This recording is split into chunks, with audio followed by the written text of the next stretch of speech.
On the last, finishing out this problem, we're looking for a negative 11/3 pi, and we're at a negative 11/3, which is negative 22/6 pi. We're already at negative 12/6 pi. If we keep going, each quadrant here is going to add another number of pi. It's going to add another 3/6 pi. So as we go around, if we are already at negative 12/6 pi, then as we go in the negative direction, this will be negative 15/6 pi. Because every quarter is going to add 3/6 pi more. So we were at 3 pi over 6, and we were up here, we were at 12/6 pi, so it's going to add another 3 in the negative direction. So negative 12/6 plus 3 will give us the negative 15. We're going to add 3 more, and that will come around to 18/6 pi. Are we there yet? Let me see if that showed up. Negative 18/6 pi. No, but we're almost. We're just trying to get to negative 22/6 pi. So adding 3 more is going to take us to negative 18 is plus 3 is negative 21/6 pi. And we're trying to get to 22. So if we came around again, we would be at negative 24/6 pi. But we were supposed to stop at negative 22. So it's obviously between negative 21 and negative 24. So negative 22/6 pi, we finally found it, is in quadrant 1, which is nice because in the first quadrant, here is the reference angle. So it's not quite as obvious as a positive value in the quadrant 1. So in order to figure out what this shaded area is, I'm going to take the whole problem that I just did, which was, well, if I'd gone all the way around to here, it would have been 24/6 pi. And ignoring the negative sign, twice around would have been 24/6 pi. But I didn't go all the way around. I went to there. So I'm going to subtract what my problem was from 24/6 pi to see how far short I came, which is the shaded area. So I'm going to take, ignoring the negative sign, I'm going to take 24/6 pi and subtract from it 22/6 pi.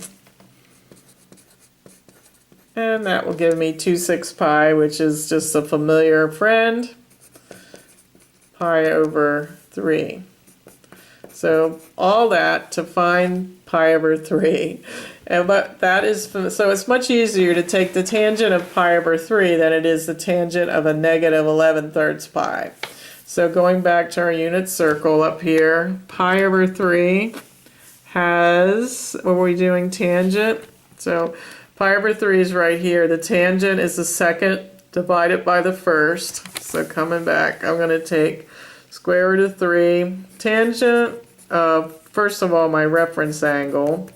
Tangent pi over 3 equals the second divided by the first. So I'm going to flip and multiply.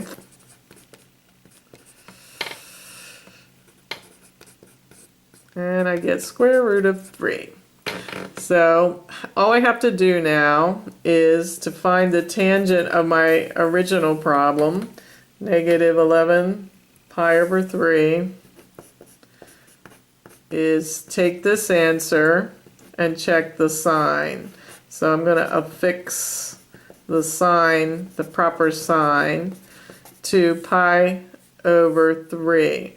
So in what quadrant are we? Really, this problem actually shows up in the first quadrant, which makes it simple because all of the trig functions are positive there. It doesn't matter how many times we spun and which way we spun, as long as we ended up in the first quadrant, we know all students take calculus, all the trig functions are positive there. So the correct answer does not have to be affixed a negative sign to that. We just accept it with a positive sign.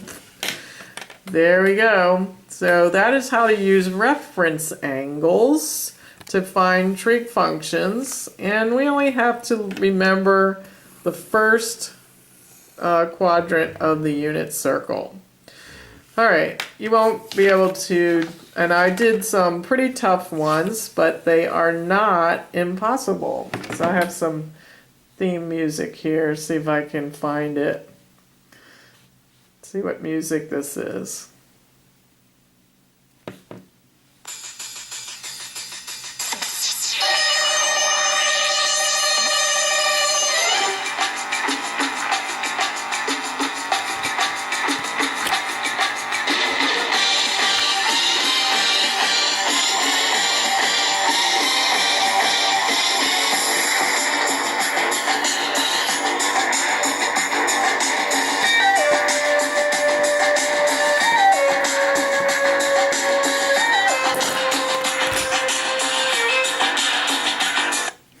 Good night or good day, whichever part of the day you're in, and I will see you Monday morning where we'll get to practice some of these possible problems. Welcome to Mission Possible.